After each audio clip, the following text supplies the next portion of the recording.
माध्यमिक शिक्षा को लेकर के सरकार की तरफ से कुछ बड़े निर्णय लिए गए हैं। हालांकि उस शिक्षा में भी कई सारे निर्णय लिए गए हैं और हमसे बातचीत करने के लिए खुद इस समय डिप्टी सीएम दिनेश शर्मा जी हैं, जिन्होंने कल भी वीडियो कॉन्फ्रेंसिंग की थी और आज भी इनकी वीडियो कॉन्फ्रेंसिंग चल रही है और आप देख रहे हैं कि पूरे अपने स्टाफ के साथ में यहाँ पर इसमें वीडियो कॉन्फ्रेंसिंग में ही थे। हम इनसे बातचीत करते हैं कि सर ने किस तरह के निर्णय। जहां तक कुछ शिक्षा का प्रश्न है, आज जो हमारी वीडियो कॉन्फ्रेंसिंग हुई है उसमें हमने निर्णय किया है कि जो परीक्षाएं चलें उन परीक्षाओं के साथ साथ इवैल्यूएशन का भी काम चले।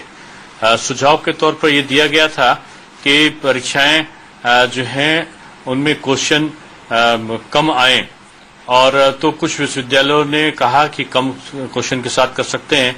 कुछ विश्वविद्यालयों की कठिनाई ये थी कि उनके पर्चे छप चुके थे, तो ये विश्वविद्यालयों पर छोड़ा गया है कि वो 2 शिफ्ट में कराते हैं कि 3 शिफ्ट में कराते हैं। हमारी कोशिश यही होगी कि 2-3 शिफ्टों में परीक्षाएं कराई जाएं। ये लेकिन अगर कोई 2 शिफ्ट में कराता है और समय से परीक्षा पूर्ण कर देता है तो उसको उसकी छूट होगी।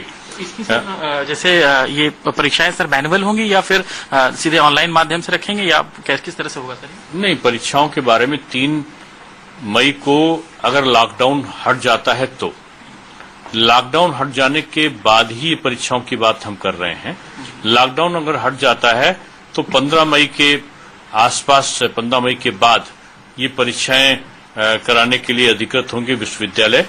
कुछ विश्वविद्यालय चाहते हैं कि वो पहले भी कर सकते हैं, तो अगर लॉकडाउन हट जाता है और पहले वो करा सकते हैं तो वो पहले भी करा सकते हैं।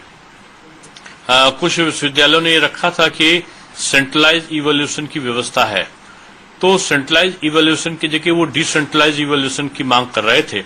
तो परीक्षा फल जल्दी निकले इसलिए केवल इस वर्ष के लिए ये उनको छूट दी गई है कि वो डिसेंट्रलाइज इवैल्यूएशन भी अगर कराना चाहें तो विश्वविद्यालय के कुलपति पर निर्भर करेगा कि वो डिसेंट्रलाइज इवैल्यूएशन करा ले।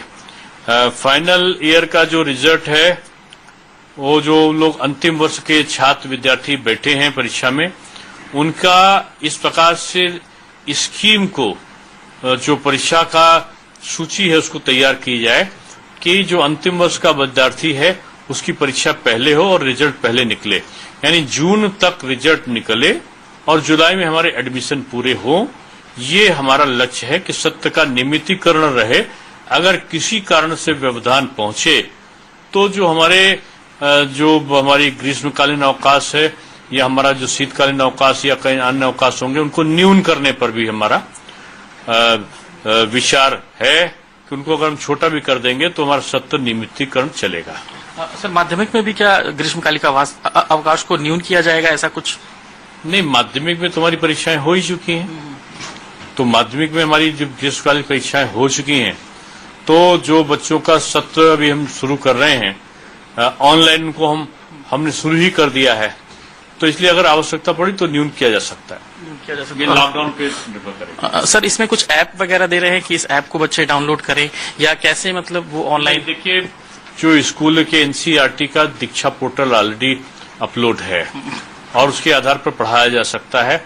इसके अलावा कई और शिक्षा के चैनल में इस प्रकार की व्यवस्था है ऑनलाइन टीचिंग की, तो उसकी सहायता वो लोग ले सकते हैं। इस बार sir 7th, 9th and 11th के बच्चों को पास किया गया है, इवन 10th और 12th के रिजल्ट का लोग इंतजार कर रहे हैं। हम उनकी कॉपी को, अगर स्थितियां सामान्य रहती हैं 20 तारीख के बाद, तो कॉपी चेकिंग कराने पर हम विचार करेंगे। जल्दी रिजल्ट आए कॉपी चेक कराएंगे इंटर और हाई स्कूल की।